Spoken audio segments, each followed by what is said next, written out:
pledge allegiance to the flag of the United States of America and to the republic for which it stands, one nation, under God, indivisible, with liberty and justice for all.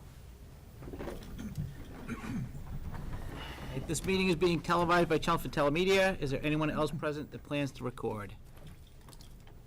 Okay. Just a reminder, if anybody needs them, there's agendas over on the side table there, if you want to see what we're going to be discussing tonight.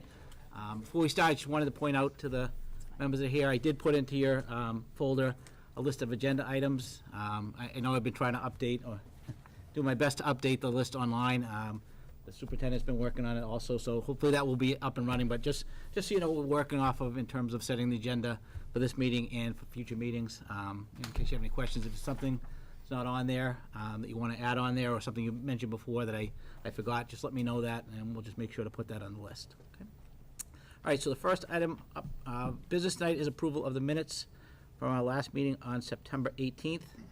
I move that we approve the minutes of the regular school committee meeting on September 18th. Any seconds? Second. Seconds. Okay. Any questions? Any corrections? Okay. All in favor? Aye. 3-0. All right. So next up are our Chelmsford High School student representatives. Hi, so this week we're going to have, on the 15th, there's a dynamic influence by Rob Hackinson. He's going to come to the school with 2 performances. On Tuesday for parents, it's going to cover tobacco use, vaping, and marijuana awareness. The back parking lot is less than 2 weeks away from getting done. Late buses are going to start on October 9th, and then on the 6th, there's going to be the SAT. The 13th, there's going to be the PSAT, and October 27th is the register deadline for ACTs. Also on October 27th is going to be the seniors Halloween dance. On the 24th is going to be the picture retakes for the high school. The 23rd, there's going to be a flu clinic at the high school, and the 24th, we're also going to have a financial literacy fair. Also, coming up soon on November 1st, grades for term 1 close. And finally, we just began a new chapter of National English Honor Society at the high school, so the induction for that will be coming soon. Okay. Any other good news? Yep, so for good news, one of our shows, Spotlights on Fine Arts, hosted by Christy Whittlesey, our department coordinator for Fine and Performing Arts, and produced by Chelmsford Telemedia Executive Director Pete Padula, just won a 2018 Alliance Community Media Northeast Region Award for music and performance on the show. So this is their second award this year for that show, Spotlight on Fine and Performing Arts. So congratulations to them. Byam Elementary School had a very successful back-to-school social, and that was courtesy of the BSA, which is their Byam School Association.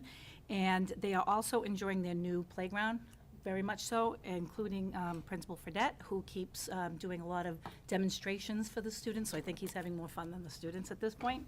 And then all of our open houses were very successful, and we're up and running for the school year. Great. Any other items? Good news?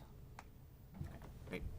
Okay, so now we'll move on to the public input part of our meeting. If you'd like to speak to the committee about any of the items on tonight's agenda, please come forward, state your name and address for the recording secretary. Okay. Nope. Okay.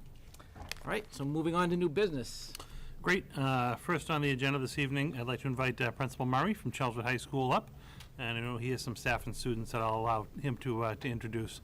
But we're happy to have the high school be our first school this year to present on some of the good work that's happening at the high school. So Principal Murray. We'll go up in three phases. Okay. And so we're going to talk about 3 things. There's a lot of things going on at the high school that's fantastic, and how you narrow that down is hard. But there's 3 things that we want to talk about that are affecting the larger population in a whole, and some of it's done through our staff and the work with the staff. Others we're doing through some project-based learning, so it's some fantastic classes, and one of the things that I consider one of our crown jewels is our mentoring program, because it really sets the tone for social emotional learning in terms of how we support kids. So the first group we'll have come up are our 3 talented teachers, our MTSS coaches, and I'd like to have, if they would want to join us here, and there's Margaret Blakely, who does our resiliency program in English department. We have Jackie Vitale, one of our math teachers, and Mary and Tommaso, social studies. And the brilliance of the three of them is that each one of them comes to this with a different perspective and a different level of experience of working with social emotional learning and different ideas, and the three of them together have worked really well together. And then with that, we have a group of 20 other teachers who we've asked, and they volunteered to come on from different aspects and different worlds to kind of blend together to see how we can have one voice and one mission. The clicker. Stop clicking the clicker. Oh, all right, thank you much. It's not up there yet, so stop clicking the That's not clicker. good. I just like that. I didn't put that on there, but it looks beautiful. I drew that by hand, so if you can stop. And I'm just gonna go to backup plan movement's number amazing. 2. It is, it was hard to do. I'm going to the backup plan, which is the PDF. I could do an interpretive dance to all this. You could, that would be unbelievable. I'd Would be. really appreciate it if you could do that, that would be Very great. upsetting too. Let's see. So it's raining outside. Should we sign in on this here? in this form? Yeah. No, that's actually just for public speakers. Oh, Like okay. if residents came up, just so that we can have that, but we know who you are.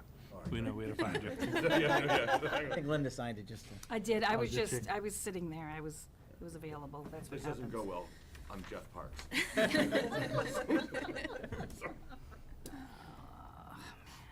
I'm gonna save it as a PowerPoint, I mean, as a PDF, and just put it up as a PDF, it's easier. Okay, reprocessing on I think page it is 12. actually, yeah. It's down, yeah, that was Oh, awfully it's- he common. set it up today, he did That's it the high 3 school times, right and there it in just the won't paper. work when it comes time to do it, so, Really? yeah, it's Looks weird. different at night, doesn't it? And now he doesn't have me mirrored on the screens. Can I send it to you? Yeah, let me actually just see if I can pull it up. Well, I changed one. You're making me nervous looking at me. Yeah. You wanna talk then? Wrong crowd. Just talk When do about they it. start, Steve? Tomorrow night at 8. Yeah, in 5. They finish tomorrow night too, don't they? Possibly. I think you're probably right. Almost there. I'm gonna give it to Dr. Lang.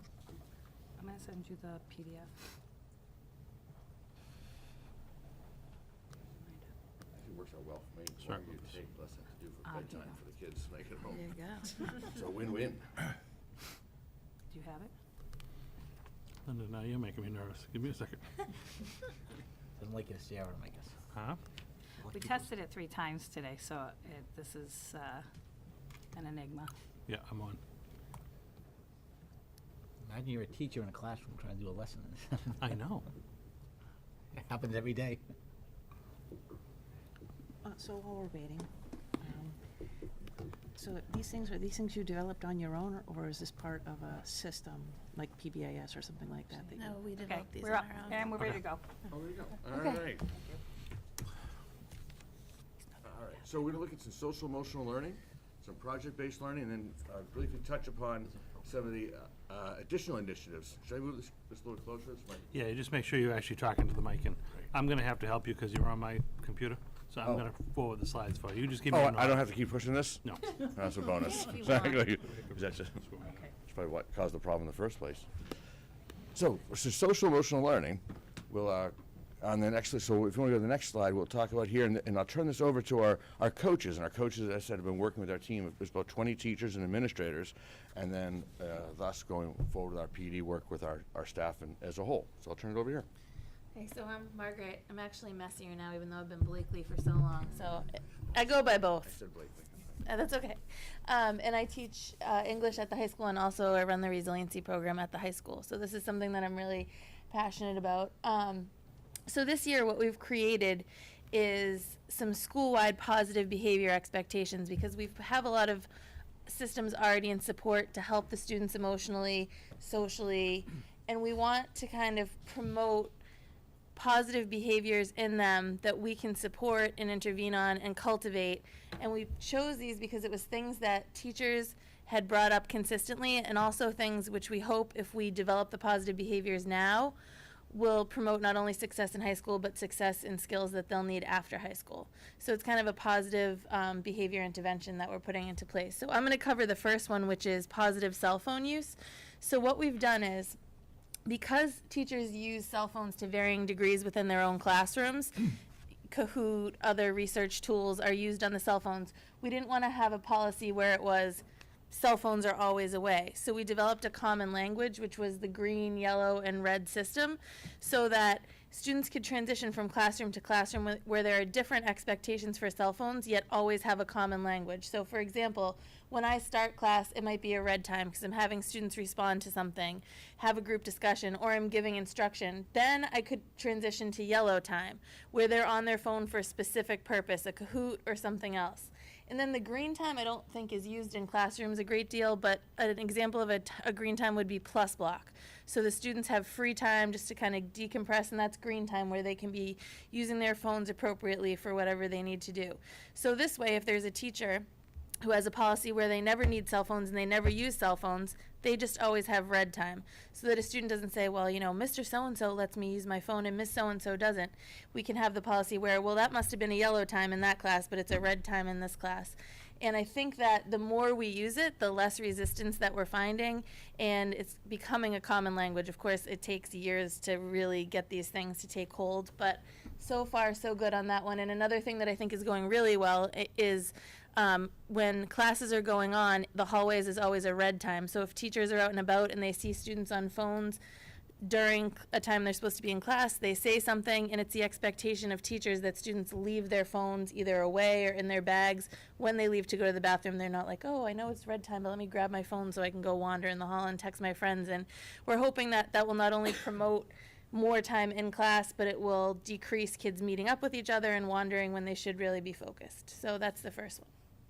And I'm going to talk about positive group behavior, which is exactly what it sounds like. It's making sure that our students are acting respectfully and appropriately when they're in groups. So some of the main focus areas are our hallways and our assemblies. So in the hallways, we want to make sure that they are acting appropriately and using appropriate language.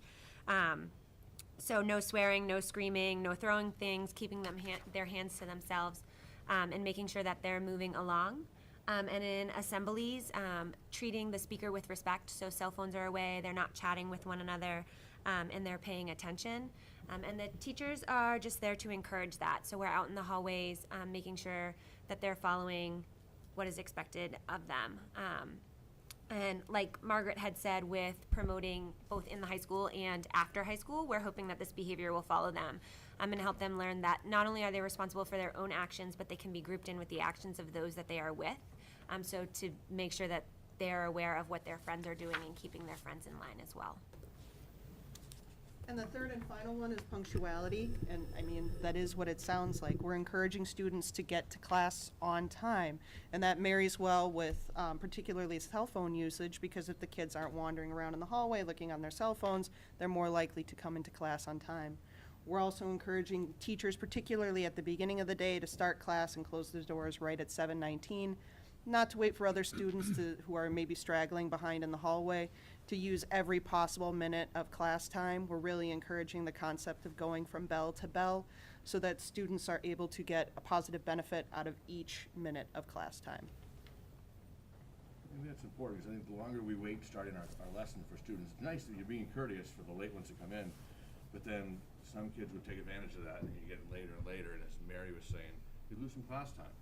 And so we want to make sure that all the kids who are ready, they get the full effect of great instruction. So, working out well. And what you have in front of you is just exactly what all teachers gave to students and what parents received regarding what the 3 Ps would be for this year. And then we have a separate one that we created to give to the teachers that kind of outlined how we were going to make this consistent. But this is the one that was public. And we've been talking to teachers about how we greet the kids as they come in, making sure that they're greeted, there's a connection happening. And that's important to start the day. Kids need to have connections. They know what the teacher wants when they come in, and they know that they're ready to get started. And so we want that consistently for all teachers. And being out in the hallway, a visible presence. Even if you don't need to be in the hallway, you should be in the hallway, because kids feel better the more they see adults there. So we have expectations for all of us, and that goes for administration as well. Now, with the cell phone, how do the kids know when you're transitioning from like red to yellow in the classroom? Oh, we have it's a stoplight system, which I think initially some of them were like, we're not in elementary school, but they're getting, you guys can probably adjust that, but we're getting used to it. So each classroom has a standard red, yellow, green light on their front board, and they have either a magnet or an arrow that they move to alert kids to which time it is visually as well as saying it. And most of my students pretty much accepted it because I explained to them it was more for us than it was for them. We need to keep things as simple as possible for us teachers. And I know for us, our supervisor students and administration, we have seen already a significant drop in the number of kids who are walking during class time. I was always amazed at how the same friends had the same schedule for the bathroom. Like, wow, they have to go together again in there too. But if they can't take their cell phone out of the classroom to go to the bathroom, it prevents those connections, and kids are in the class more often. So that's been worked. Well, that's a lot better. The hallways have been much more clear, which is important. I know it's only been a month of school, but have the teachers kind of weighed in at this point and kind of just to see how this is actually going, or is there anything that needs to be reinforced or revisited? What's the feedback been from the mass of teachers at this point? The stoplight's been very Yeah. readily and happily Yeah. accepted, just because we really are appreciative of having the common language and something to fall back on, you know. Right. We did recently to send a survey out to the entire staff to get their take on the different pieces, and we're going to, during our professional development day, review that and then get some input as to some problem areas that they pointed out. Great. And another thing we're doing is sharing strategies that have worked for us as far as things we do that allow us to get out into the halls more quickly and to promote the positive group behavior. So we're going to try presenting those in just small sections at faculty meetings as well as at the larger MTSS professional development days. And our goal is to create a survey which we'll send out probably at the beginning of October already, mid-October to before Thanksgiving, to ask teachers if they've seen positive changes in student behaviors as a result of being in the hallway. So now that we're out in the hallway all the time, are we seeing less students wandering? Are we having better success with students getting to class on time, to just kind of get some data on how they think it's going? And what I'm appreciative of is that in the years I've been an administrator, this is the first year that I've had consistent PD that keeps following each other, and that's because of Dr. Hirsch. She's been allowed the time in the day and throughout the year, not just one hit wonder. We go in there and this follow-up time for us to meet. There's a small group, there's a larger group, and there's coaches. We have coaches here, but there's also facilitators at each level. And there's a different set of eyes. It's someone who's not in our building who can come in and see experiences from other places and say what works, what doesn't when we're working with kids. And that's because of Dr. Hirsch and her efforts. And that's that kind of professional development that you can go back and revisit and revise and improve is so important. Where we've worked together before, a one-hit wonder doesn't help. Helps that one time, but it gets dejecting afterwards. So thank you. And having access to those professionals has been invaluable in constructing our plan. I mean, without them, we couldn't have gotten even to where we are right now. Great. Good. Well, thank you. Thank you very much. Thank you. Our next group is our mentoring group, and it's Miss Jen Orsini. She's a guidance counselor in Whittier House, and our star is our senior is Riley Mitchell, who's the president of the mentoring board. And this program, I was saying that I started a mentoring program in my last middle school, and I thought it was a great program. And then I look at what they've been doing here, not even close. There were so many things that I either missed or should have thought of, and they're doing so well. And this year especially, I've been getting a lot of emails from parents, some from freshmen talking, verbally from freshmen, saying how much they like the program. And as they go through this makes a big difference. I know from when I was at the middle school level, the anxiety that parents had when I was at McCarthy from grade 4 to 5, what's it going to be like with the older 8th graders in there, et cetera, are they going to get lost? And I had the same thing, my kids getting ready from 8th into the high school. But now I'm in the high school, I understand how those transitions are anxiety provoking for the students, but also for the parents and their guardians. And this takes a lot of the edge off, it makes connections, and I'll turn it over to them to show them why it's so good. Thank you so much for having me and Riley. My name is Jen Orsini, and I am one of the counselors in Whittier House. I am so fortunate to be a part of this program, and I would be completely remiss not to give credit to Josh Blagg, who has been invaluable in terms of his oversight of everything, and takes zero credit for it, but deserves all the credit. And we have an amazing support system in Principal Murray and in Deans McIsaac and Dean Lyons. So the Freshman Mentor Program I've been involved with since probably 2013 or 2014. It's an amazing program because of the kids, as you'll see.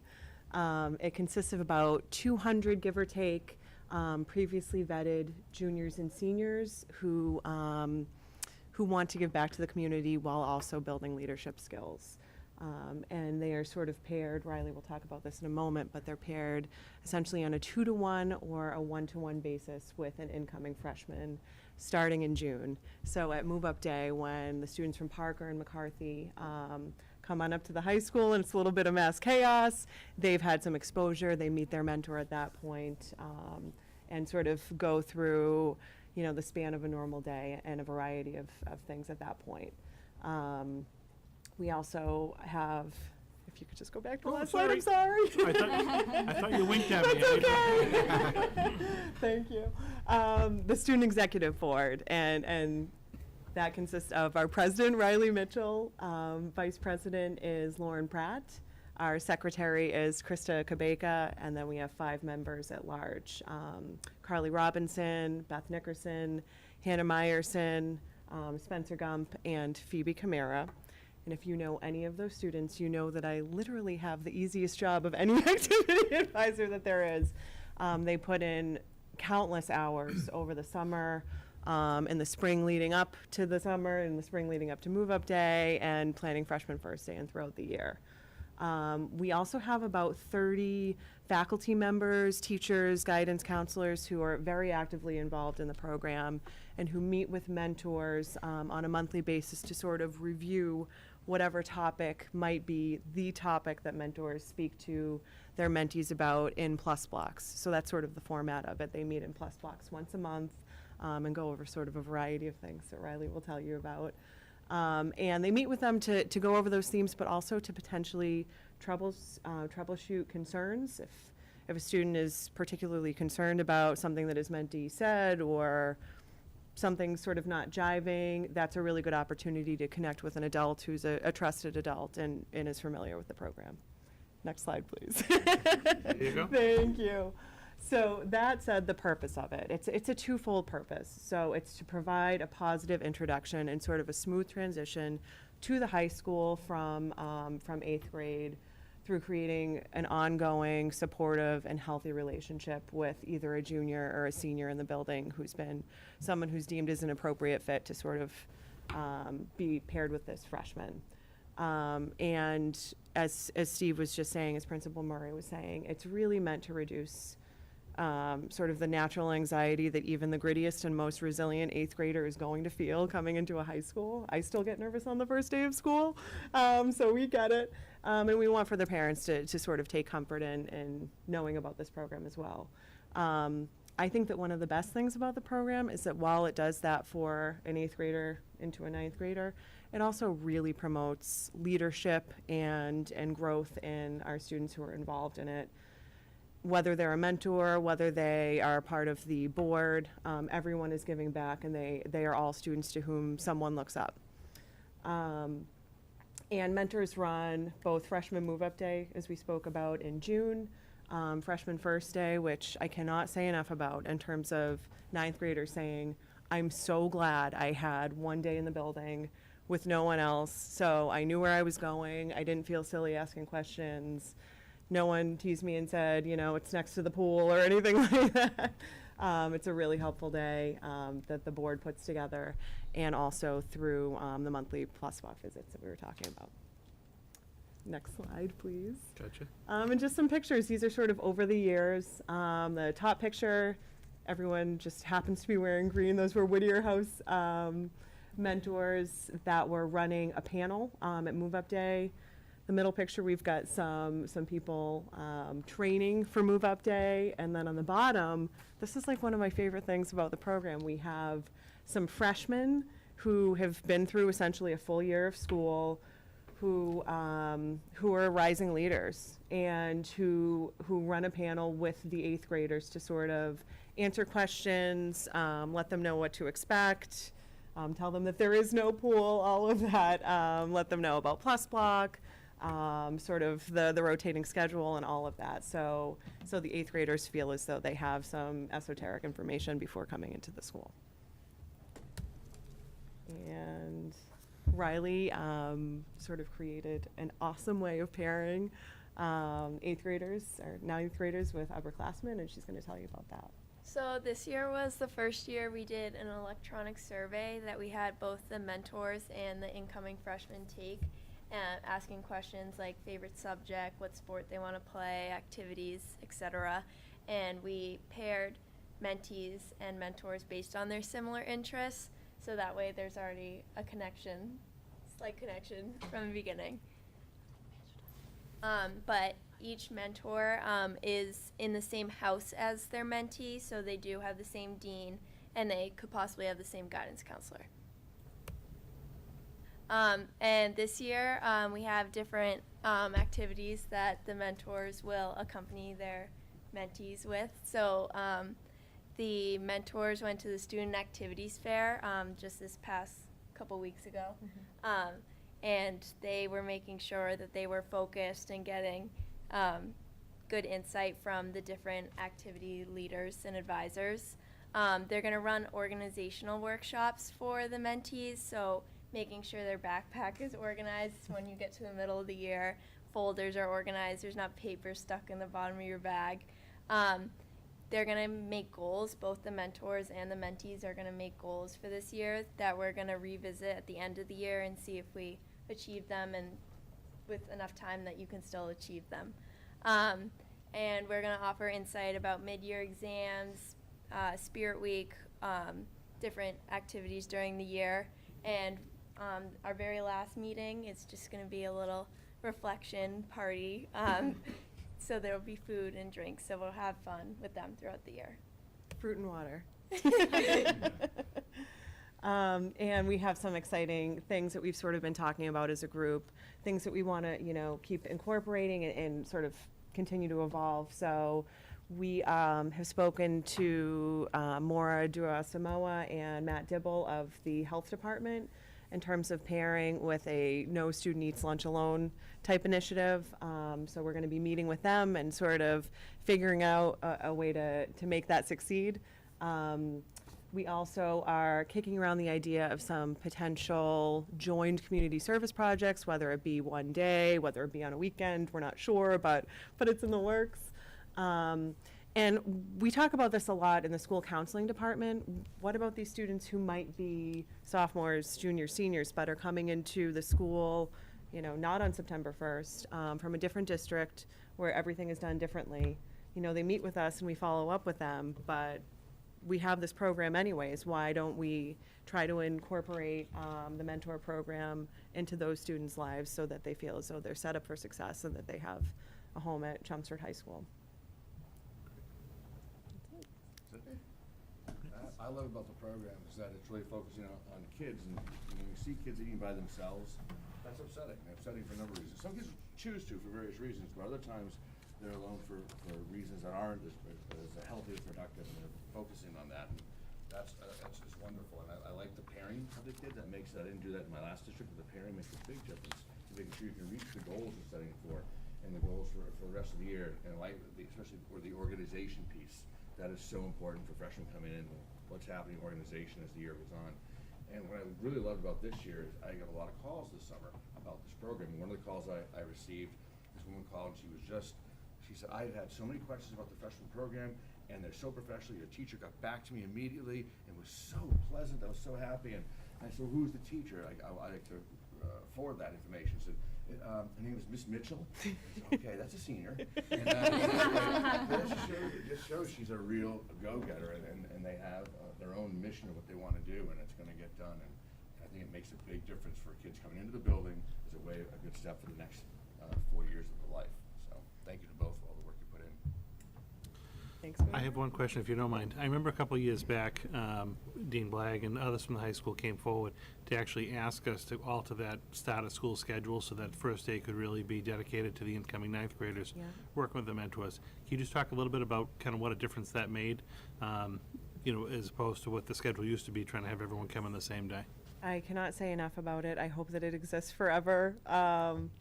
From my point of view, the anxiety level is down so much within the first few days of school because of that first day. And I'll let you speak to sort of what goes into planning that. But, freshmen have already met their mentor in June. They've potentially been in touch over the summer if they've sort of deemed that they would do that. And what they do, they're given their schedule and their plus block, and they meet every teacher sort of in an abbreviated way. You know, a short class where the teacher will say, you know, I'm going to tell you more tomorrow, but this is where we're going to be, and it's going to be a fun year. We're going to do A, B, C, D, E. I think that the biggest thing, honestly, is sort of having a sense of lunch. Like, will I know anyone in my lunch? What is lunch going to be like? And that's one of the things that sort of got us into talking about finding someone who's sitting alone. But that said, come the actual first day of school for the rest of the school, freshmen sort of have a sense of what the day is going to look like. It's essentially the same day over again. We also ask that mentors you'll see all these color-coded shirts. Every mentor wears that shirt for the first few days of school, so they are easily identifiable in a crowd. I really fully believe that Chelmsford has the best kids that there are, and that a freshman could walk up to any student and say, can you help me, I'm lost, and any student would be happy to help. But I think that knowing that this is a mentor who's really involved in sort of helping this be a successful year for me makes a big difference as well. And we had a specific part of the day that they just run through their schedule. It's really more just to see how to go from A to B. And we had mentors at the end of each wing, so if you knew where you're going, you could. It's not like someone's holding your hand and walking you through, but we did have mentors available that would take them directly to the door of their next class, and I think that helped them a lot, because instead of trying to find your class in a busy hallway the first day, it definitely made a big difference for them. Well, thank you. We loved it.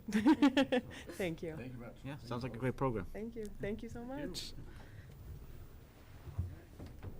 And then two of my friends coming up here. We have in the green shirt is Jack Cirillo, a junior, and Desmond Rivera, a senior. And they're here to talk about problem-based learning, PBL. We did that in my last district, and I love problem-based or project-based learning in that because the idea is to take earth science, which we had in my last district in 7th grade. If you can't explain to kids the importance of the rock formation, how it means in their lives, it's not long-term retention, it's going to go away. But if you can take a problem they can really work on, make it engaging, something they can relate to, they can have fun doing it, using the skills that they're asked to use and utilize, and come up with a product that maybe it won't come to fruition, but it's real. And I think it makes it interesting. So they're going to talk about a class that they're in that is an example of this, and give some examples on the screen of what they've worked on with our technology. Hi, my name is Desmond Rivera. I'm Jack Cerullo. We're both in intermediate architecture with Mr. King. The project we're going to show you is a typical project given to us by Mr. King. Mr. King always makes his projects real-world projects. For example, right now he's having us design a habitat home for humanity out of the shed in the back of the high school. And other projects include like creating a house for a fictitious family that's given to us by another student in the class, or designing a tiny house using limited space. So like say the architecture room, for example, he had us made a 2-bedroom apartment out of it. And then the project that we're going to show you is a covered walkway for the CHS entrance to make it a little more appealing and to show that it's like the entrance, because it's not very noticeable from a distance. So in this project, as Jack said, like we have to figure out what's missing from the front, like what we could make it, like how we could make it look better, and like figure out what materials are the cheapest and how we can make it affordable for it to be done.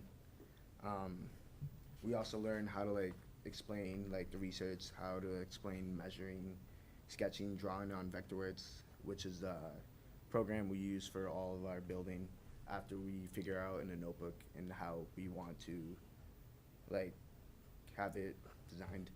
And we learn how to build in 3D and present it to the class, so we all get ideas from each other and it's not just us working alone. Do you want me to flip through the slide? Some examples of some of the, so the awning part there is what they're talking about is our front of our building, when visitors come, they really can't tell where's our front, because everything's pretty much cookie cutter all the way around.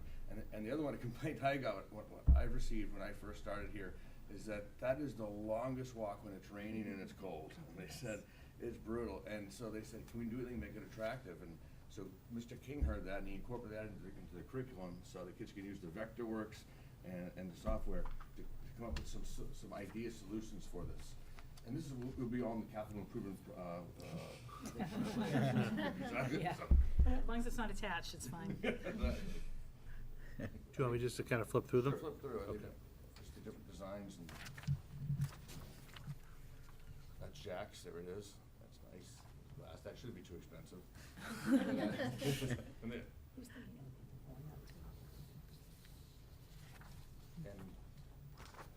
and it's come a long way.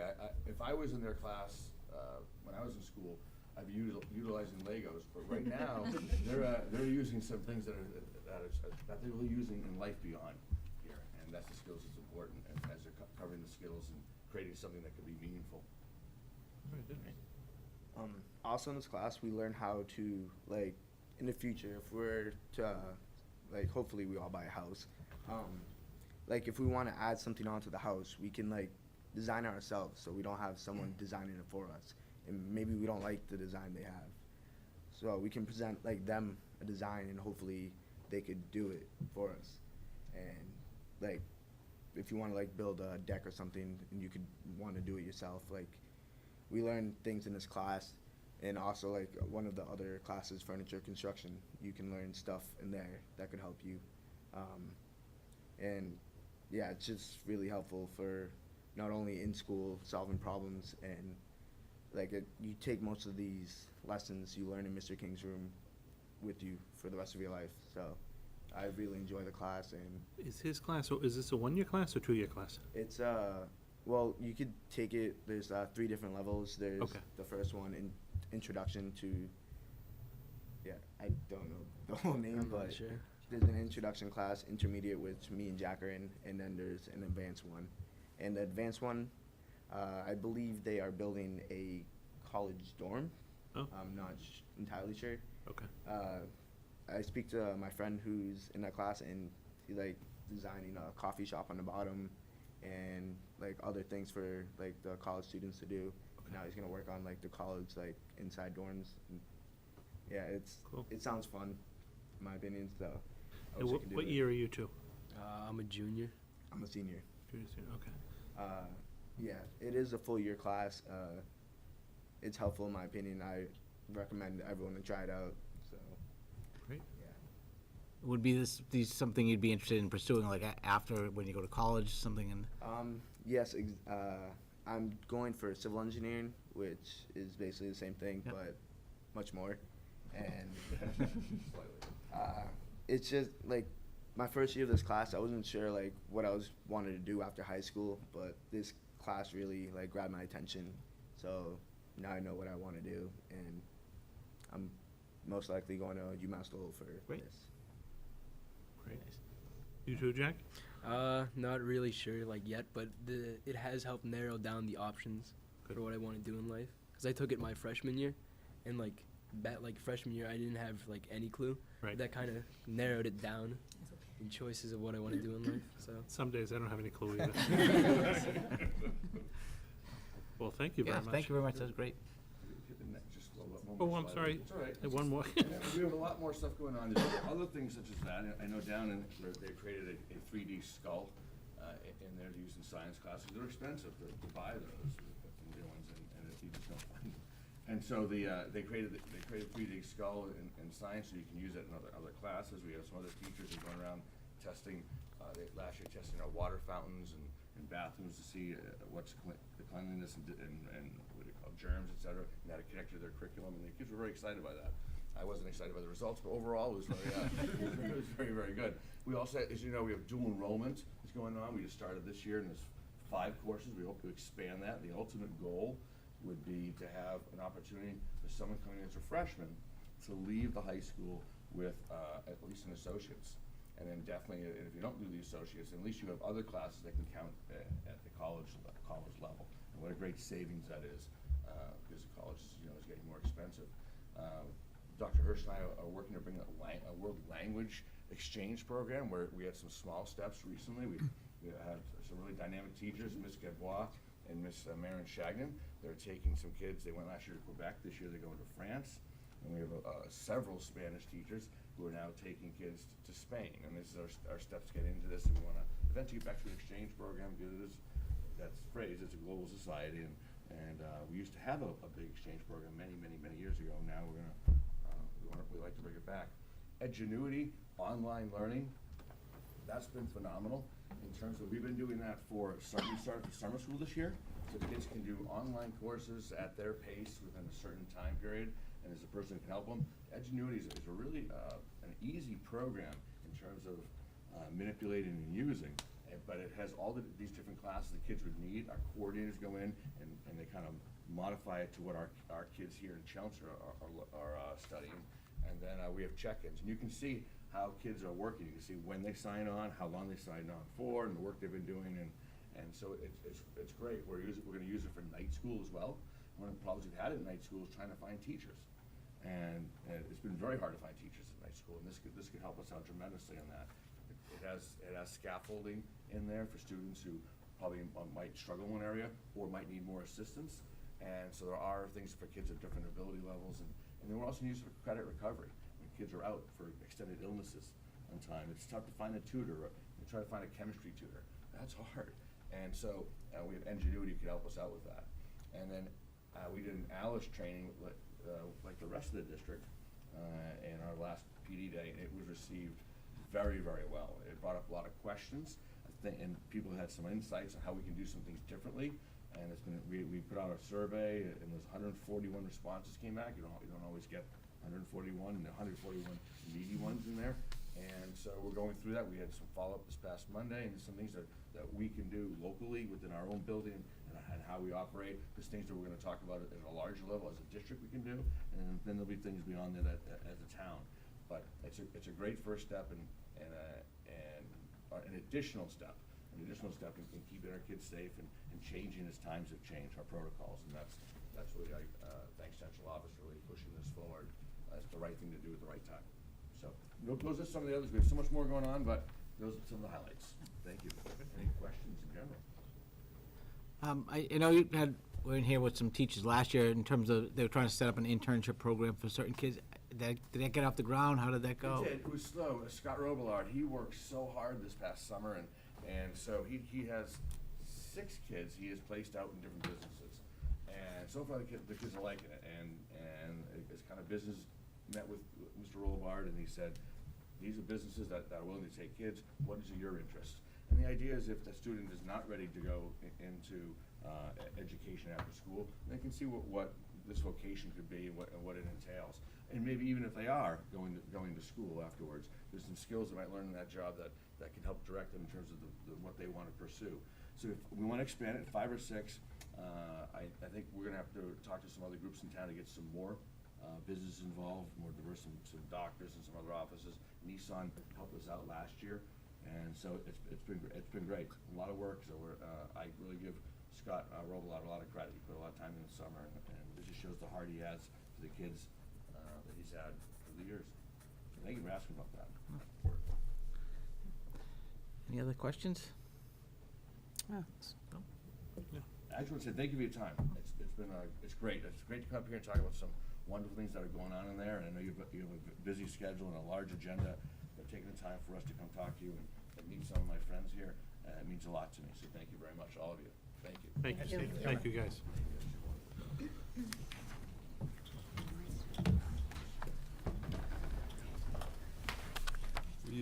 We had PTO last night. The high school? My notes compared to what they just did. Oh, yeah. Well, I didn't know that they had, the high school is now part of council of schools, and I don't know if you knew that, but. Yeah, starting last spring. No, it's been I was the council representative when I was on the PTO there. They just But got in they with now have a pictures now. vote, I think they are allowed to vote now. Yeah. And they're doing the pictures and everything. Yeah. I mean, it's a pretty significant change. Yeah. Yeah. Yeah, I know. I do believe they were part of it, but there was something about picture money. Yeah, Is they that, couldn't have a is that the vote. driving thing for Correct. the voting? Right. Okay. We And I worked think on they it for many agreed years last year. to try and get that straightened out. Okay. So we're good now? Yeah. Okay. Okay. All right. No, thank you. And I think just having the high school come forward and present, and even when the other schools do with the different departments, we received a lot of positive feedback from the community when they watched the meetings to get a flavor for not only the business that we have to conduct, but some of the real programming in the building. So I like having them come in, and the high school is the first school to kick off this year. Along those lines, the second item on the agenda this evening is just a reminder so that we can talk about it again, that next Tuesday, we'll be hosting the public forum on school safety and emergency preparedness. We are going to be conducting that at the Chelmsford Police Department, that kind of training room. When you walk in right on the left, it's got the nice stadium seating. And so that'll be at 7 o'clock next Tuesday evening.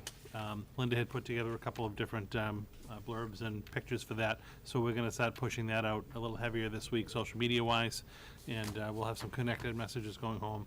But people are certainly welcome to come and participate and watch that forum. It will be televised. Chelmsford Telemedia is going to record it live, and then we'll do some playbacks. But just wanted to put that on the agenda to remind people that that's coming for next week. Jay, could we include in that some talking points for parents? You know, when they're talking to their kids, maybe about, Oh, yeah. you know, their children's concerns that they may have after a drill, or, you know, hearing about this. And also, Educational materials, like for parents to share with their kids. well, yeah, or just how to Yep. talk to your kid about, you know, school safety and what it's Okay. like today.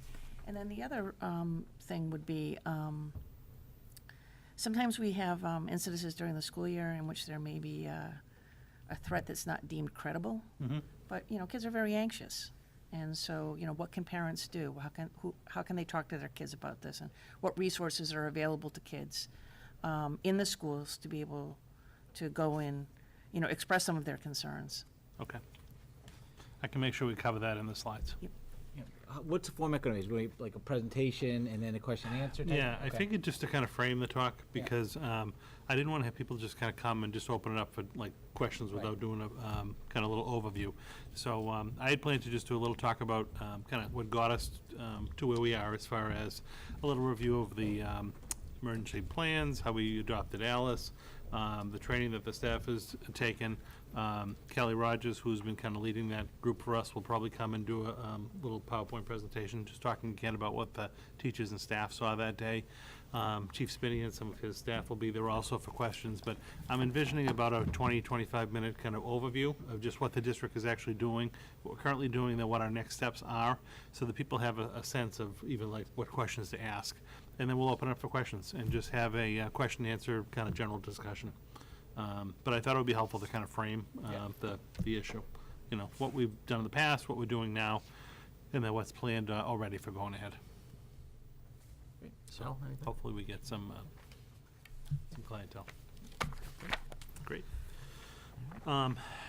Next item on the agenda is related to the capital plan, so another update for you. If you recall it last, 2 weeks ago when we met the last time, we had taken the Doran Whittier assessment, and we had broken that down into 3 different categories. For our high need priorities were the 1 to 3 year projects, our medium need were the 4 to 6 year, and then our longer term need projects were the 7 to 10 year projects. And that had come right from the Doran Whittier study. What we ended up doing was then taking a look, myself, Brian Curley in our facilities office, Gary Persichetti and Kathleen Canavant from the town sat and looked at the overall, the pre-existing town capital plan to see what projects were on the town capital plan that maybe weren't part of the Doran Whittier study, and figure out how they and where they should kind of fall within this plan. So as you read through this document, what's presented before you this evening, any of those additional items that were in the town capital plan that weren't in the Doran Whittier study have been incorporated into this plan and prioritized basically by low, medium, high need. And I color-coded them in red just so that they would jump out. So if you're looking at the black and white photocopy of the packet, it's not that helpful. But if you had it electronically, you can see the red on there. So at this point in time, this kind of is our recommendation with regard to the staging and phasing of these various projects over the 10-year period. The only last element to really add to this, which will come at the next meeting, so this is all the physical build-out of schools, is the technology piece. So Bill Silver, our technology group, has been working with different vendors to shore up some of the technology project needs that we're going to have over the next 10 years. That will be further incorporated into this. I'll probably pick a different color, maybe green or something, or blue, for our next meeting in 2 weeks. So then you would actually have kind of a comprehensive 10-year plan. We can certainly go through tonight, at that time, or really anytime we want to in the future, about like the individual projects, what's being recommended when, do we think something should be moved within the plan. I think we've taken a good, done some good work at sorting things by the high, medium, low need. There might be a question, and we can certainly, we're open to talking about, should something be done in year 1 as compared to year 2 or 3. I think we've kind of chunked the projects pretty well within the overarching categories. And we've also tried to pay attention to the total dollar amounts of each year. We already know that this is going to be hard, if not impossible, to totally fund with town capital money. And inevitably, if you don't fund a project in 1 year, it just gets bumped out to the next year. And so your outlier years just continue to grow and grow and grow. But we really thought, for a starter, that this was a good place to be. And again, just wanted to report this back to you to kind of show you the progress as this has been developing. And I do think the last piece is just next week, tying in the technology. So if there are any questions tonight, again, happy to answer them. If we wanted to dedicate a portion of a school committee meeting to actually literally going through the plan, the only thing I would recommend, I'm happy to do that, the only thing I would recommend is that we probably spend more time talking about like the high need type items, the 1 to 3 year items, because this plan, even if we adopt it for 10 years, is a moving document. So it's going to have to be changed and updated based on, what gets done, or if there's a new priority that comes to light. So I wouldn't want to spend a lot of time talking about a project that's in, say, year 8, 9, or 10. But we probably should reach some consensus around the projects that are like the first 3 year projects, because ultimately these would be projects we'd be recommending for town capital. But I leave it up to your will, but I just wanted to kind of share that update with you. So just so I'm clear, will we prioritize the priorities for the capital budget meetings coming up? Yes, so what we would end up doing, are you our rep on that this year? Okay. So what we would end up doing is, once you kind of bless the whole document, and if, for argument's sake, if in year 1 we said, yes, this is what we agreed to, it comes up to $2 million.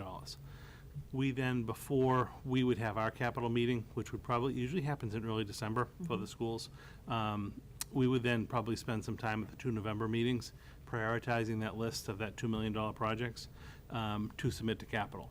We'll do all the legwork to basically put, if it's $2 million, the $2 million of projects in, so that it's part of the equation. But then we'll actually want to prioritize that list. So when it goes before the board says, yes, the school department has $2 million worth of projects. We can talk about the merit of them. But then if there is insufficient funding, we say, we'd like to go projects A to Z and whatnot, instead of just kind of cherry picking. Okay. So that's what I see us spending our time in November doing. The big thing is getting agreement around, yes, we agree on year 1, it's X number of projects, so that we can get all that into the capital committee, and then we can do the prioritization. Any ballpark on what the technology piece would? I really don't know. The two things. One, very good one, was that we actually, Bill did get that grant to be able to upgrade, I think 3 or 4 of the networks that we weren't counting on. Those were all included in the capital plan. So that was probably close to $500,000 that came off because we were able to get grants to do that. The 2 big pressing needs in technology, basically over the next probably 3 years or so, are going to be, now that our elementary and middle schools have new networks and they have capacity on the network to add security cameras inside the building, the demand is going to be to do that. So Bill has a couple of different technology firms that do the security, physically walking the buildings and talking about camera location, where it should go, all of that. That is going to be a big number. But we haven't had the capacity to be able to do that in the past because the network wouldn't support the cameras. So now that we have that, we want to bring a plan forward to actually add those cameras into the building. So that's going to be a big number. Aside from that, the other issue that we're dealing with is, still trying to find a funding source that's a kind of recurring revenue for the classroom upgrades. We originally had about $150,000 a year towards like the interactive projectors or whiteboard type technology in the classrooms. It had cut down to about $75,000 per year. We had tried to get through the cycle where we basically installed something in every classroom, and it was about a 10-year plan. Right. So with last year's funding, we actually do have that type of technology now in every classroom. But as you can imagine, stuff that was installed 8 to 10 years ago, or even 6 to 7 years ago, really needs to be refreshed, and we don't have a refresh plan. So that is something that we're going to have to work on. It's not a quick number. It's not something we're just going to do overnight. But a lot of this interactive technology, even the new boards were put in, say, the modular classrooms last year, you probably want to refresh like every 5 years or so. So we're going to at least quantify what that number is so that we can have a realistic number. But it's just going to be an issue of competing interest with the town capital plan. And the $2 million that's kind of earmarked for capital now town-wide just isn't going to be sufficient to basically satisfy not only our needs, but all the other town needs as well. So I do think in talking to the town manager, when we have our tri-board meeting in, I think it's probably going to be in December again this year, which worked out well last year, that's a topic we want to put on the table and talk a little bit about, because we are going to have increase in capital needs in the years to come. And we'll certainly look for MSBA assistance for some of the bigger school projects, but we still just have a lot of other needs, and we just don't have the resources internally to be able to accomplish them. Okay. So tech-wise, those are your two big numbers. But we're thrilled that we were able to get the networks and the new wireless infrastructure in place. Any other questions? Do we need to take action on this tonight, or do we need to? You don't really have to until you have a full plan in front of you. So the next layer, like I said, will be to have the technology come in. And then, yes, we'd be looking at least at that point to kind of approve the year one, the fiscal 20 projects, because then we'll put all that paperwork together to go to the capital committee. And then we can spend some time in November kind of prioritizing that. So we have time to look through the list. Oh, yeah, I'm gonna send it to you ahead of time. And then we'll have the whole month of November Yep. to basically kind of go through and digest it. But tonight, you don't really, it's just more for informational purposes, so you don't have to take any action. I just wanted to show you how we would come along. Thank you. Next item on the agenda this evening was just an update for you on the coordinated program review. We had produced a report Linda actually helped with last spring that just talked about all the findings and recommendations in the coordinated program review, what the district's response was, and then whether the DOE had approved them or not. And at this point, do you just want to kind of walk through the report a little bit? Yeah. And just talk about the one outstanding? Right, obviously, when we first got the report, we were in good standing originally because there are many different criteria underneath special education, civil rights, there's also the L piece. So for the most part, Chelmsford was in compliance for the majority of these different criteria. So what ends up happening with the coordinated program review is that we give projected dates of completion. So if something was partially implemented, that's probably a quicker completion date for us because we have the majority of the pieces in there. So for example, they were looking for some policy updates. You guys made those policy updates. That's easy. A larger project may have been like the handbooks and the employee handbook. That was a year-long endeavor for the district to put that together, have it go through with the attorneys and make sure that we're hitting all the points. What you'll also notice is that there's these 3 different project progress report dates. So those progress report dates were up to us to make sure that we were in compliance. If we weren't in compliance, it's not like you have to go to CPR jail, as I keep telling everyone. You end up they'll give you some feedback on what you can do so that you can end up making the changes, because their goal is to get you to be compliant and to do things, within your district's boundaries.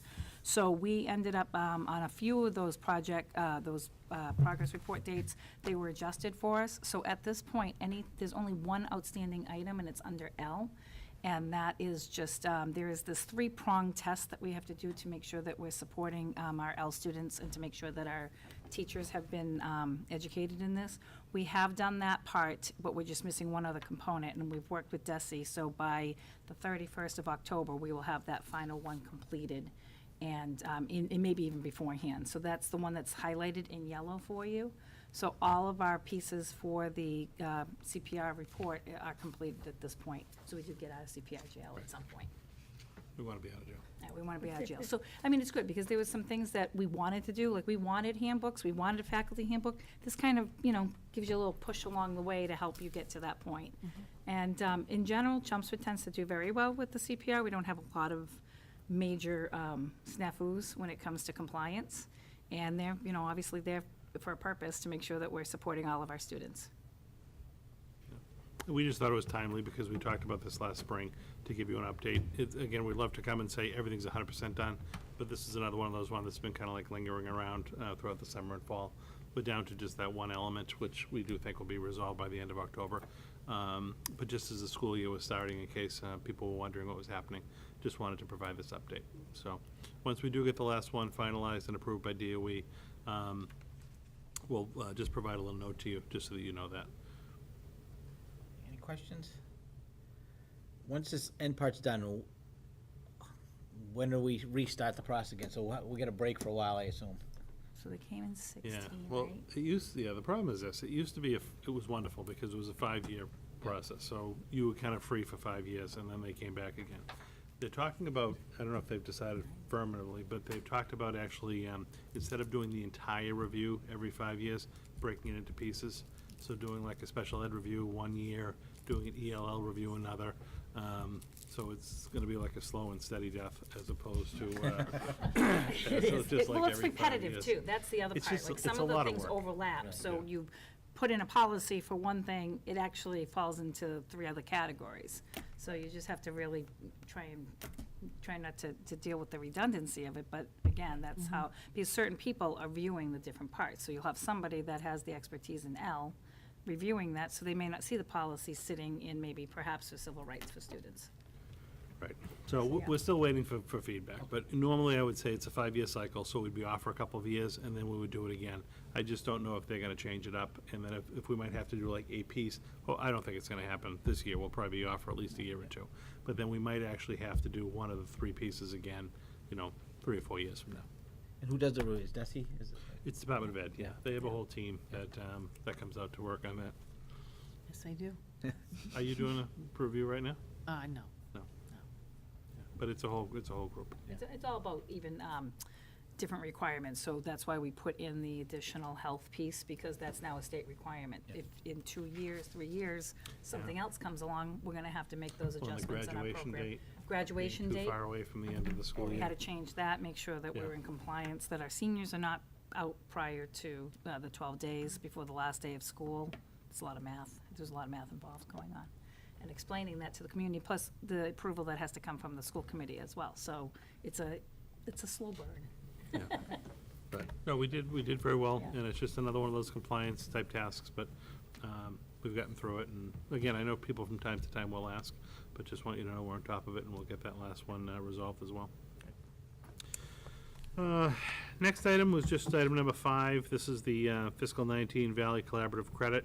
Again, you don't need to take any action this evening. I had attended the Valley Board meeting at the early part of September or mid-September, and Dr. Scott had given out the distributions. So if you recall, at the end of the fiscal year, if Valley has basically exceeded or reached the maximum allowable retainage in their collaborative, they then have to return funds to all the member districts. It's still unaudited at this point, but everything is based on a $2 million return to the districts.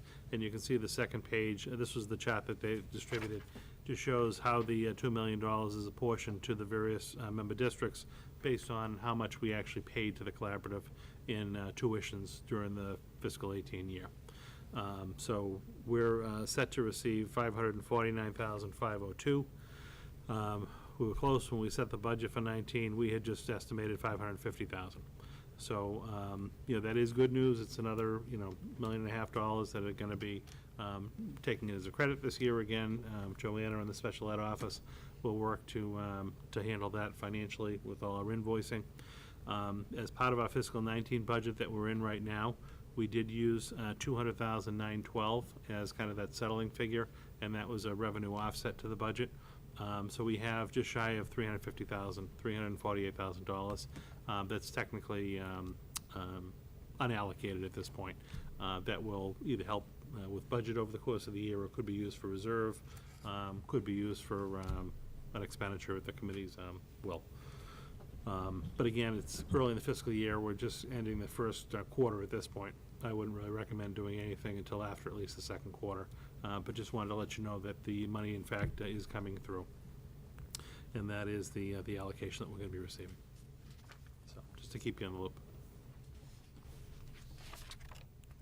Donna, did you have a question? No. Oh, okay. Al, you okay? Yeah. Okay. I wasn't asleep or anything. No, I thought you had questions. I was trying to read your, No. your language. Okay. I'm going to ask Joanna, the next one is just a fiscal 19 budget transfer. If you don't mind covering this one. So this is a request to transfer funds out of the one line item we had in the budget for lane changes. So this is when a teacher achieves a higher degree, maybe going from a bachelor's to a master's, or master's to master's plus 30, or up to a doctorate. We had, again, one lump sum, and this is requesting, based on those who achieved that, to transfer the funds into the individual labor account where their salary is actually charged to. So it's requesting $59,634 from the one account where we budgeted all the lane changes into the different labor accounts. And then just to complete the topic, these teachers received their increase on their first paycheck. I move that we approve a budget change of $59,634 from the labor accounts as listed. Second. Any questions? How many times a year? Do we just do this a couple times a year? One time a year? Okay. And is this a normal number, like 10, it looks like 10 people, is that a lot, is it a little, is it normal? It depends. Each year it's different. They have to let us know, is it like November 1st, January 1st? Yeah, It's in the there's a contract. contract date. I forget the And, exact date. Yeah, what their goal is and what they're working on. And then some years it's a big, long list, and some years it's not. I just didn't know how you came up with the total number there, the 126 is based on So that potentials, or? That was based on potentials. We had a list, and on average, it's about a $4,000 change in pay. On average, it depends on where you're at and where you're going. And this year it isn't. The hard part about budgeting this is we receive, whatever that date is, we receive the notices from people saying that they're going to change their degree. They have to tell us by that date, or they're not eligible for that increase the following year. But there's no penalty if they tell us and then they don't fulfill their degree change for some reason. So we had, basically quantified $126,000 of potential people who have told us that they think they're going to be moving. In the end, it only ended up being $60,000. So again, that is actually a favorable budget account at this point in time. But when you look down the list, it's not necessarily just 10 people. You could have multiple people charged to an account. Oh. So like Yeah. no one got a $23,000 raise. But you could have, Good degree. yeah, that's a big degree. But you could have, say, that might be like elementary teachers at a particular function. And so there might be several there. So it's a good number of people, but we do track them. But again, we come up with that budget number based on who tells us that they think they're going to receive the degree by the given date. Right, any other questions? Okay, Al? Aye. Donna? Aye. Aye, 3-0. Thank you very much. 17 people. 17 people in total. Okay. Next before you this evening, at the last school committee meeting, the school committee approved, you approved your goals for the current school year. And so we tried to, and I I thank Linda for this. We tried to incorporate your goals into the document, the template that we used last year. We actually had several people from the public say they really liked that template. It was easy to follow and read. So we just basically cut and pasted your approved goals into that document. So the left side of the document didn't change, but what I did is I added my proposed goals for me to the right side of the document. And again, I think the feedback we received was it was nice to be able to see, how the school committee and the superintendent's goals were aligned with each other, and several of them actually have, similar action steps that we're working on. And again, they mirror the district plan. So the first one kind of ties to student academics. The second goal ties to social emotional student learning. The third was about facilities and having aligned financial resources to meet your facilities and budgeting needs. Again, you'll see kind of side by side, they're very similar to what you have. And then the school committee had the 3 professional practice goals, which is a lot of kind of the meat of what you're gonna try to work on this year. And I, again, try to mirror that as well. And I had just identified 4 kind of big talking points that I think would be a good focus of my work for the year. And again, they somewhat mirror what you'd be working on. But one is coming up with a comprehensive communication strategy for the district, talking to stakeholders, seeing what they like about the way we communicate, what recommendations they may make, looking at everything from our webpage to Facebook, Twitter, communication, Connect Ed. Are they receiving too many messages, too few? What's the format? So having a goal really around a communication strategy, and hopefully that will blend well with your goal. Second, related to, again, just continuing to refine our budget planning and presentation process, making the annual budget kind of a living, breathing document that tells a story about the Chelmsford schools, where we've been, where we're going, how it actually aligns with our strategic plan. Third is, again, kind of continuing our focus on our facilities and capital planning, incorporates finalizing that 10-year capital plan similar to yours, taking a look at the integration of the town and school security improvements into that plan, working with the MSBA again on short and long-term solutions. We are going to be reaching out and meeting with the MSBA hopefully this fall to talk about our high school application. If we're unsuccessful this year, try to get some feedback from them about the application, what we might want to tweak or modify for a future year, and have just a real conversation with them about the likelihood, if we are unsuccessful, of having that program be funded in, what they actually estimate time-wise it would be, so that we can then come back and make some alternate plans if we have to. But that was a third goal of mine. And then kind of a professional practice, professional development goal, again, just with a couple of the kind of pressing issues in the district. Again, a real refined look at our school safety and emergency preparedness, our rollout of ALICE, security technology, things along those lines. Really making sure that I'm staying abreast of the latest and greatest technologies to support those initiatives. And then also, hopefully later on this fall, be rolling out a technology plan that will incorporate a one-on-one device rollout. Again, just really attending and trying to stay at the forefront as far as the focus of my professional development on those technology initiatives, so that I can really be informed and bring back the recommendations to the committee. So that's what I would see as kind of, in addition to all the day-to-day work that we do for, kind of primary focus areas. Again, I think they align with your goals. Happy to talk about them. You don't necessarily have to approve tonight. You can take them under advisement, think about it. Or if you think I'm really off base and need to focus on something else, let me know that as well. But this was my first kind of look at proposals for you to consider. Any questions?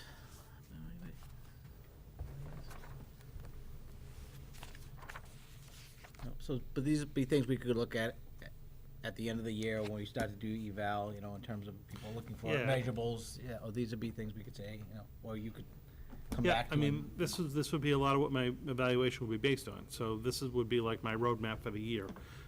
Similar to yours, I know we tried to have consistent language around the different initiatives and, as measured by, so that it was kind of clear about how you would hold me accountable. Again, in these professional practice goals, you'd see a comprehensive communication strategy as kind of an output at the end of the plan. Refinements to the budget document in that presentation is what I would expect, you'd be kind of judging me on. the capital improvement and building improvement plan similar to yours. It would be actually having that 10-year plan in place, agreed on, trying to get some widespread commitment to. And then professional development, has my professional development focused and targeted? What have I gone to do? And yes, so these would be all kind of deliverables that I would give back to you. But I just want to make sure that we're on the same page as far as where you think I should be focusing my time. Do you want to wait? Yeah, I was gonna say, do you wanna wait, since we're missing a couple of members, that'll give us time to read it, and they'll give them some time to read it, and if they have some suggestions, come back. So Yeah, no, maybe that's next fine. meeting, we can. I'll gladly finalize. put these on again next Okay. meeting. Yeah, that'd be If you good. have anything in the interim, shoot it along if you have any suggestions. I think just as much as a courtesy as anything. Yeah, no, I agree. Right. Donna, you No, but good with I that? won't be offended, so if there's No. something that doesn't jive, I'd rather know. It's fine.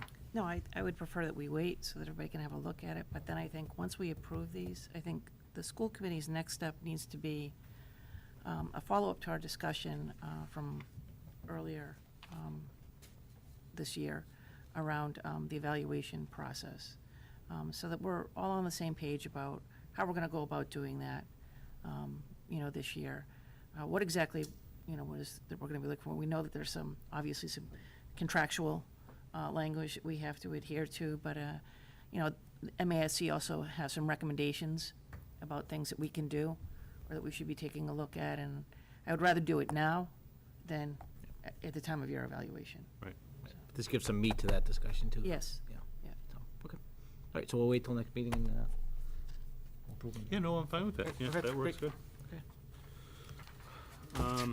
Next on the agenda this evening, we received a communication from the superintendent's office just about the upcoming, the fall MASC meeting down at the Cape in November. We need to designate a voting delegate and a alternate for that. So just bring that before you this evening for discussion. Y'all going, I'm going, Al. Anybody prefer to be the voting delegate? Al, are you first? Oh, that's okay.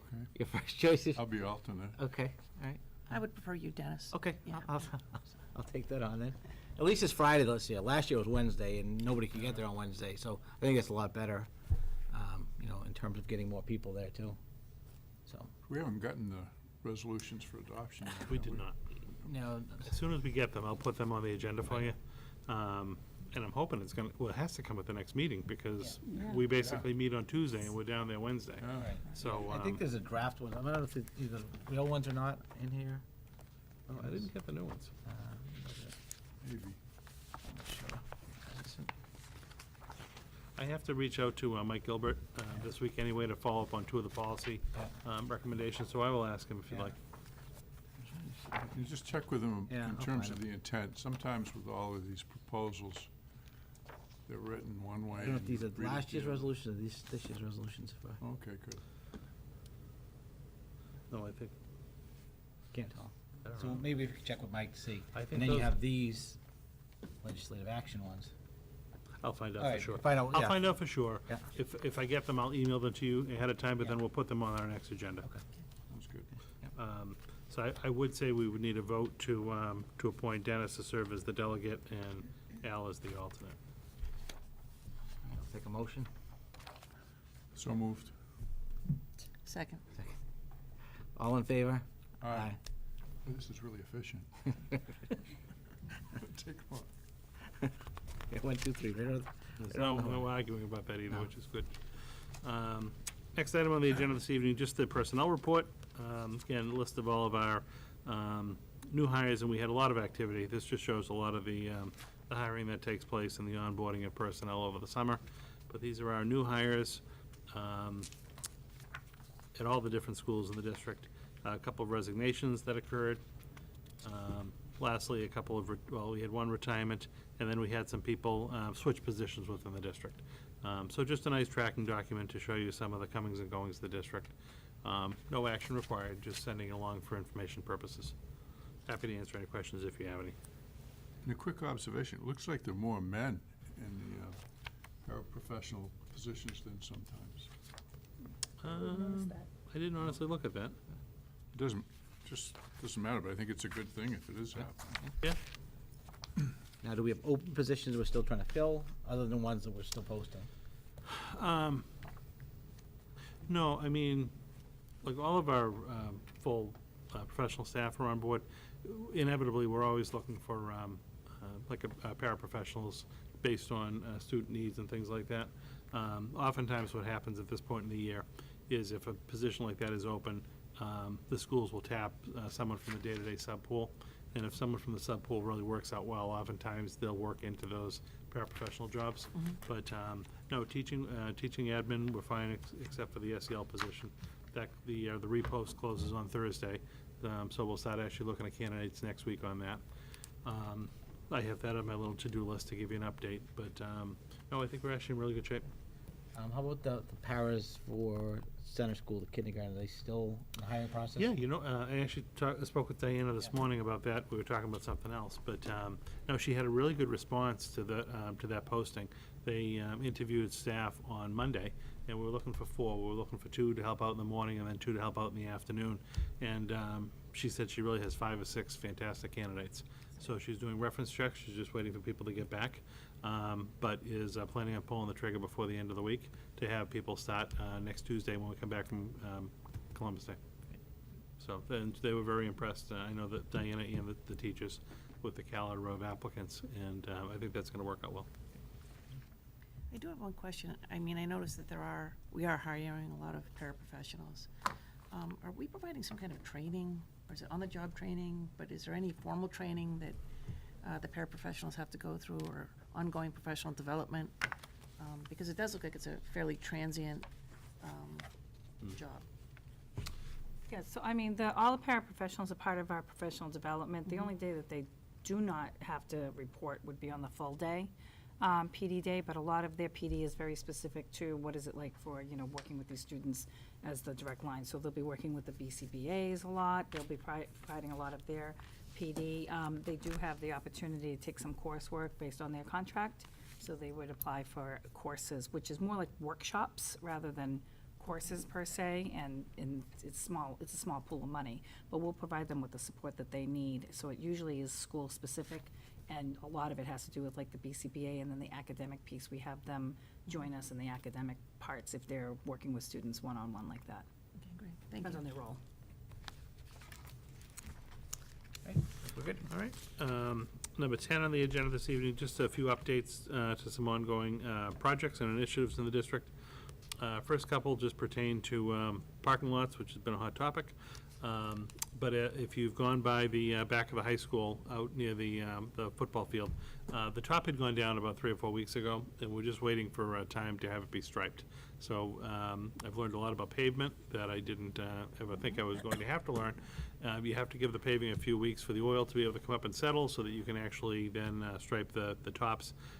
Weather wasn't 100% cooperating, but Saturday and Sunday of this past week, they did actually stripe the student lot. It looks fantastic. So the student lot has been striped in white. Now they just have left to do right out in front of the Performing Arts Center, the back of the Performing Arts Center, in that little wing where some of the admin park down near the dumpsters. So the student spots have all been striped in white. The staff spots are going to be striped in yellow, just to distinguish between the two. But Gary's trying to do that over the next couple of weeks. It's just a matter of actually you have to go in and kind of, his people, the engineers, have to somehow designate where the spots go. They almost do like a very light marking, and then the real company comes and actually stripes them. At the Parker Middle School, the top pavement went down 2 weekends ago. Looks fantastic. So the whole top final surface went down on the circle and the little adult parking lot on the left. That is, again, just waiting for striping. So like the front emergency lane needs to be striped, and then there's a few parking spots that have to be striped. I think Gary's going to just try to knock that off at the same time they do the last few spots at the high school, because that will have been a couple of weeks as well, so that paving should have cured at the same time. But when all is said and done, by the end of October, all the striping for this year should be done. But we've received very good feedback. At least all of the curbing is done, all of the paving is done, and it's just a matter of the striping at this point. So that is what's happening on that one. Over at the Center and Harrington parking lots, again, if you recall, at the very end of the spring, early summer, we had bid both of those projects to have additional parking added at both schools. The bid was done as a project, so the contractors were asked to provide a total sum for doing the project. The low bidder on the project did come in within the budget, but then withdrew his bid. When they looked at the actual scope of work at one of the schools, they had misjudged a particular element of the project, and they basically withdrew their bid because they realized they had left that out and they would have lost money in the project. So you then would normally go to the second lowest bidder, but the second lowest bidder, the total dollar amount exceeded the amount that was available for the project funding. We basically, based on the low bidder on the two jobs, in my opinion, the center parking is a higher priority than the Harrington parking. The whole island at Center really needed to be reconfigured and add some parking there. There is sufficient funding within the modular project to basically do the center parking project. Again, in talking to Gary and the town, we looked at possibly being able to re-advertise immediately because we have funding secured to put a bid out. But even if we did that at this point in time, the bid is not going to come in until the end of October. There's a very small 2 to 3 week window where you can still get paving, and we're afraid if we do that, the construction costs might be so excessive because people are going to have their back up against the wall to get the paving, to get the curbing done and everything. We also don't want to have shoddy workmanship because someone's rushing to get a job done before the snow comes. So our recommendation is basically to set aside that money from the project. It's about $200,000. Utilize that money next either spring or just get it slated to happen in early summer, right, when the school year gets out, to use that for the center parking. And that will, at least we know that's done. You'll then notice in the capital plan that I gave you this evening, in the first year of the capital plan, we do not have the center parking, but we did put the amount that we feel we'll need to do the Harrington parking lot. So if that is approved at town meeting, well, if you approve it, and then we approve that at town meeting this spring, then that could get done next summer. The bid document's already done, the specifications are written. It would literally just be a matter of re-advertising that scope of work as soon as town meeting approved the budget in April. So conceivably, the Harrington project could get done next summer as well. But that is our recommendation at this point on those two projects. I know it's more disappointing for Center because they were really waiting for that parking, and it is a mess. Excuse me, it is a mess over there during the day, just with the added cars. But it's just not feasible to be able to add parking at this point in time going into the winter. So for Central, we can put that one out early after the first of the year to bid, right?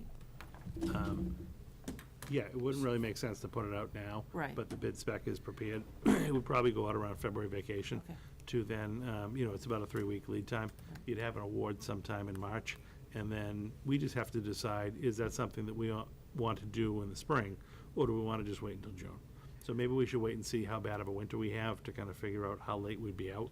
Right. Because conceivably, they could do that project probably in May, or May and June. I just don't know what it would mean equipment-wise at the school, and a lot of the construction is around that front island, so I don't know what it would do to traffic patterns with kids coming and going. That's also MCAS time and just the spring activity. We have to weigh that. We could have them do it, or we could just wait until June. No, I think that it's just one of those things I think we're gonna have to watch carefully because, best laid plans, we had this problem with the high school parking lot, right? Right. We had it all taken care of, and then for one reason or another, weather, the company that we were dealing with, it ended up taking much longer than I think that we Right. had thought. So I just want to be mindful of that, going into, doing these two parking lots as well. Right. I 100% agree with you. I will say that these two parking projects really are nothing in comparison to the high school Right. project, just size-wise. Right. It should be able to be done. If it doesn't happen in the spring, it should be able to be done in the summer. Okay. That's just my thinking as far as like the priority and how to utilize those funds. You okay with that? Yep. Okay. And the last was just a little update. This question had come up. The Parker Middle School this past summer had done a significant cleanup and renovation of their courtyard. It looks wonderful. If you have a chance to take a ride by, they pulled out there was a lot of overgrowth. There was a lot of bees' nests that were in the different bushes and things like that.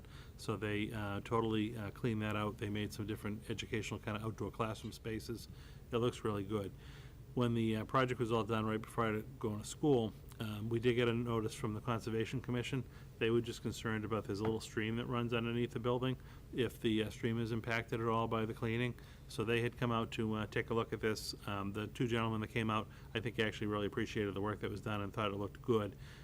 Jeff Parks, the principal, went to one of the Conservation Commission meetings and just talked about the project scope, and is working with them to basically get some clear direction about how to maintain that parcel going forward. And even when they just do like mowing and things like that, how to kind of protect the, I don't even know what you call it, but protect kind of the, well, I know the stream, but like whatever you call that, the bricking and things like that, that's kind of around the top of the stream. So they are working on that, but so there were no issues with the Conservation Commission. And going forward, I think there's just going to be some kind of almost like a written conditions of how to properly maintain that area. But it does look great. Staff and students have already been using it, so if you get a chance, feel free to pop by and take a look at it. I think it was a good process for us too, in terms of, understanding that maybe we need to take some proactive steps with the Conservation Commission, going before them before we start these projects, so. It was a good learning experience for us.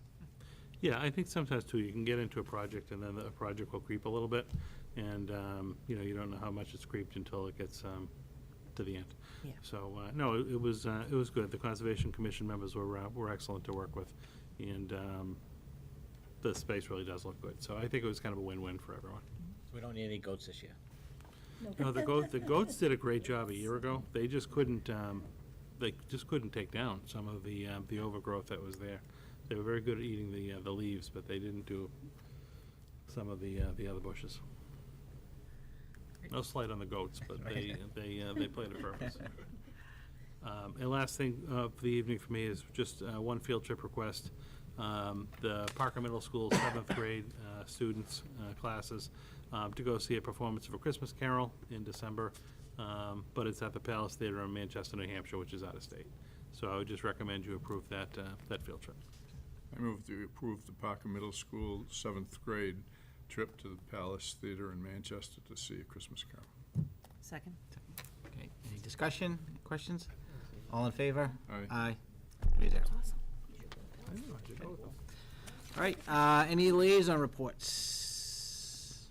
Al? One, the CPAC meeting, second one of the year, but this was, I think, maybe the first official one, the one in August, more of a planning meeting. And there was a presentation by Leslie from the Federation called True Colors. And I thought it was excellent. I thought it was a great way to start the year for that group. Very informative, very interesting. So. Good collection of people too, They're blue. I'm blue. Yeah. Yeah. The superintendent was there, assistant superintendent. Yeah. Yeah. So, I'm green. I'm green also, so. And then, Perfect. He was yellow, I think. You were yellow? Yeah, I'm very conservative. Oh, okay. Southrow had their ice cream social last week, which was fantastic. Great turnout. Just a terrific event sponsored by the PTO. And they have an event coming up, and I cannot remember the gentleman's name, Linda, and he'll be doing a parent forum on. Oh, yeah. That was an Yes. email thing, yeah. I know, He's I the, apologize. he has some of the same attributes that was projected in the book Wonder. Wonder, right. And he's gonna talk about what that's like, so it's gives those kids kind of like that, that person About and what it was for him differences, to go yeah. through his struggles and where he is today compared to where he probably was when he first started out. Right. And some discussion around differences and acceptance. So I think that's just a really great opportunity. It's Sam Drazen. Sam Drazen, yep. And so he will be doing a school-wide activity for the kids, and there'll also be a parent forum. I'm just trying to find the date for you. It's the 18th. 18th. Oh, you know it. October 18th. Yep. Okay. Everything happens on the 18th, apparently. Yeah, that's a busy day. It's a busy day. Yeah, it is a busy day. Al, you have? Yeah, I went to the high school PTO meeting last night, and Steve did a great presentation, not only what he hit tonight, but additional things that would be more concern to them. One of the things that came up last night is that there's a practice to avoid paying as much money to buy a bus pass and then swap for a car pass. Does that make sense? So I don't know. You'd have to get the people who are doing that to know how it all works, but it's something with. Yeah, do you want to explain it? So sometimes what happens is a family buys a early bird That's what, bus pass in the spring and May and June, and they ride the bus, and then they get their driver's permit, and then they convert that early bird bus pass into a parking pass. And normally the parking pass is $200. So if they did early bird bus, rode the bus, switched to a parking pass, it could be a savings to the family. But otherwise, what families do is they just buy the parking pass for $200 anytime, and then I think it gets discounted in February, something like that. It's a little less. A couple of other things.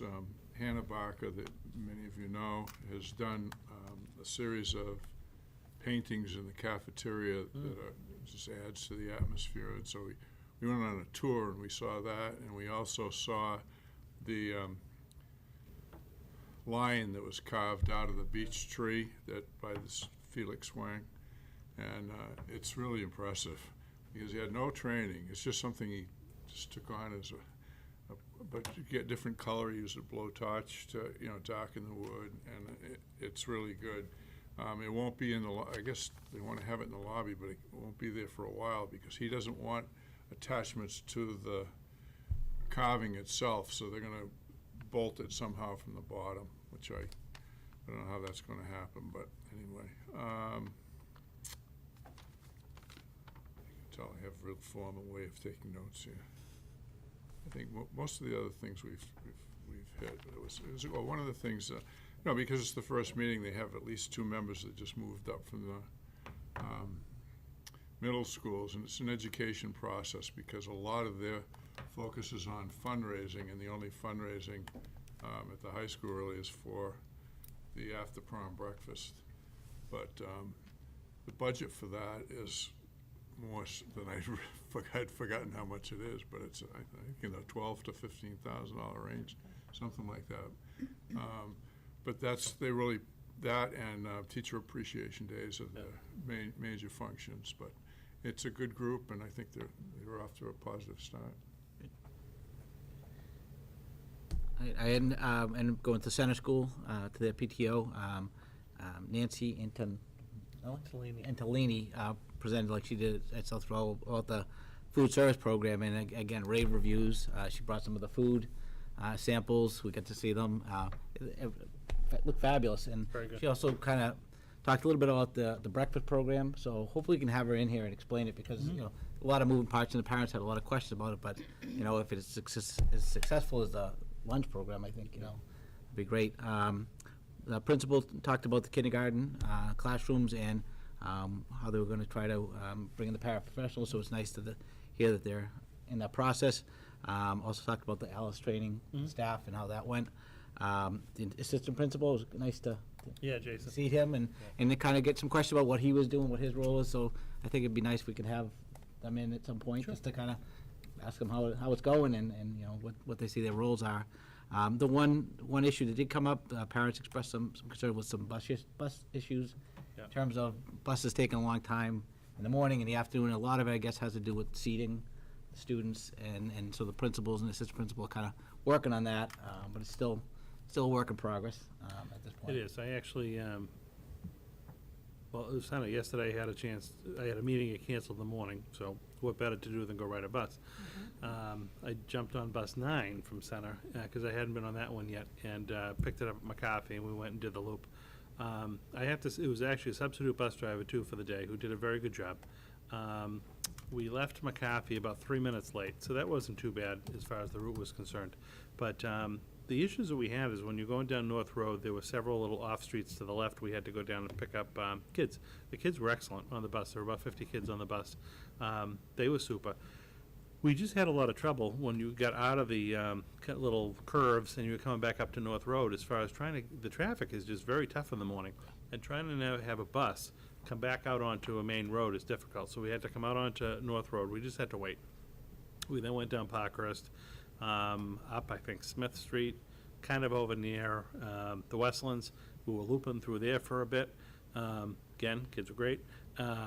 When we were finally done, we went over to like near Moonstones on Turnpike, and we had to get stuck there for like 10 minutes. We just got in a bad lane of traffic, and we had to get up to take the right out onto the road that the Center School is on. So, you know, we followed the bus, but we ended up being about 12 minutes late overall. Not terrible, you know, but I mean. It's always late. Huh? It's always like that. Yeah, no, but the route had us. There's no place for the traffic to The route had spread us out. coming into the school at like 10 minutes to 9, but we didn't get in until like 9:02. And again, it had no fault to the route. It was just traffic that day, and also just the way that we got backed up on Turnpike trying to come on. So I do know that, you know, we are trying to get the buses out of the middle schools as quick as we can, because again, in the morning, our elementaries are our third tier. So the high school runs are fine. They're the first tier in the morning. There's no excuse for really lateness there. The middle school runs aren't too bad, and we have not been receiving a lot of phone calls for like late middle school runs. And Joanne, you can jump in whenever you want. It's been some of the elementary runs, and some of the elementary runs are just a bit longer for whatever reason. And we actually have more buses, you know, to do the runs, but they're just taking a little bit of time. So the hard part is just, you know, the buses can't physically start the elementary runs until the middle school runs are done. Peter has worked on, transportation coordinator, changing up some of the stops, moving some stops off certain buses onto other buses. So there'll be some enhancements that come out like after Columbus Day weekend. That's being communicated to parents now, because we're just trying to make use of buses that have, you know, less kids on them, to add a couple of stops to just make it a little bit quicker. But I honestly can't say, after riding the bus yesterday, that the kids were excellent on the bus. The driver did a great job. She stopped at every stop she was supposed to, particularly with the little kids. I mean, you have to do it with them all, but with the little kids, it just takes them a long time to climb up the stairs. And then they have to be sitting in the seat before you drive away, because they're too small. That if you, like, I could take walking and sitting down, but they can't. So it does take a little bit longer to get them boarded, and the bus driver does not move until the kids are in the seat. So they just got to kind of work. But I do know that the staff at the school is working on it. Every once in a while, you know, if you have a bus that has a couple problems, you know, the principal or assistant will talk with the kids. But all in all, I have to say it was not the route, it was traffic yesterday morning that is just difficult to leave with, because we only left 3 minutes late. And in the end, at the end of the route, half an hour later, we ended up being 12 minutes off. But that was my bus experience yesterday morning. So every week, we're going to pick a bus or two and go out and give it a go. So we know about it, you know. Okay, anything else? Stu, Yeah.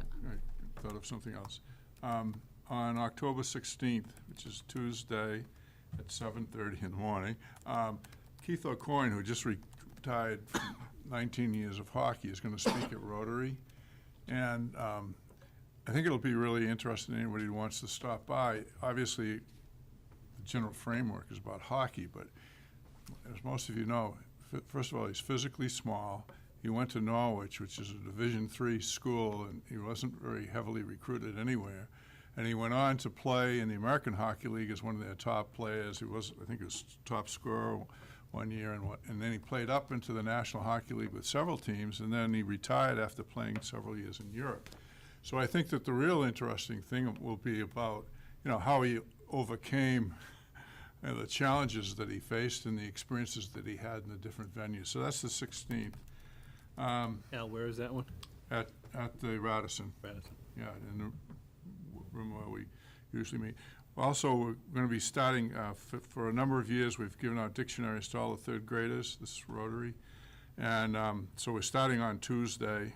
I honestly don't know what school it's at. I forgot. Andy Slinch is in charge of that. But so we'll be hitting all of the elementary schools over the next few weeks. And our fall fundraiser, our comedy night's on October 26th, and I feel justified in talking about it here because half our programs are related to the school. So it's a major thing of support. We had Student of the Month. We send kids to Ryla, dictionaries, and so forth. And so, for these programs to continue, and I think they're all valuable to the district. So just wanted to share those things. Thank you. All right, any new items people would like to discuss? Donna, Al? I move we adjourn. One thing before we do, our November meeting is on election night. Is that going to be a conflict for anybody? Oh, I didn't see that. Right? I think. Yeah, the 6th. Well, one other thing. Things change.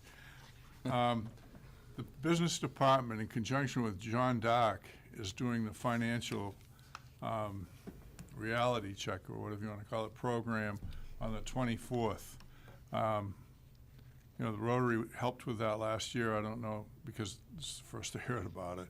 But it's a change, but there are a lot of credit unions and banks that will provide this service. And so I think in terms of total organization, business department did a great job last year.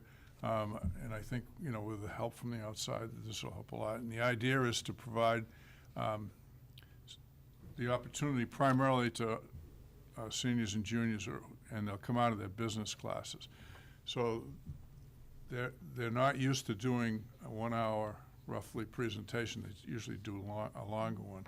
So Jean Darc's having to adjust, but where the kids are coming out of the business classes, they should be able to prep them and make the experience valuable. But I think, having seen this take place, it's really a valuable experience, and I'm glad to know that it's going forward. So, 6th, I don't know if then. It's not a conflict for me, but I don't know if. Good, Al? Okay. It's okay on Okay, me. all right. We will just check with John and Yeah, Barbara next time. we do have speakers lined up that night, too. Okay. But we can check at the next meeting if you want. Okay, yeah, just point it out to me. Oh, okay. All right, we have a motion to adjourn. Any seconds? Second? Okay, all in favor? Aye. Aye. Thank you very much.